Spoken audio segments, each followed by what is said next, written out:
В детските приказки се разказва, че стигнеш ли пъстроцветната дъга, извила се в небето след пролетния дъжд, и минеш ли под нея, изведнъж чудодейно променяш пола си.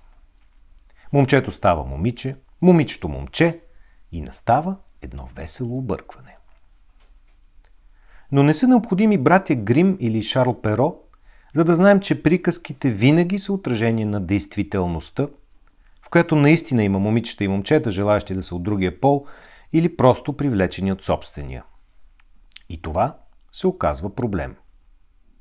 Проблемът не е на въпросните момчета и момичета, макар да има сериозно отражение върху живота им, а на значителна част от обществото, което иска да ги върне към нормалността, каквото и да означава това.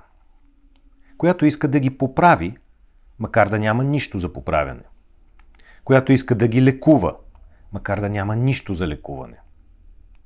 Която иска да ги накаже, макар че никой не е виновен за нищо.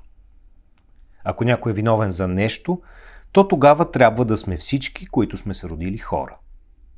Затворници в собствените си тела, мисли и чувства, купнещи за поне малко щастие, малко любов, ласка.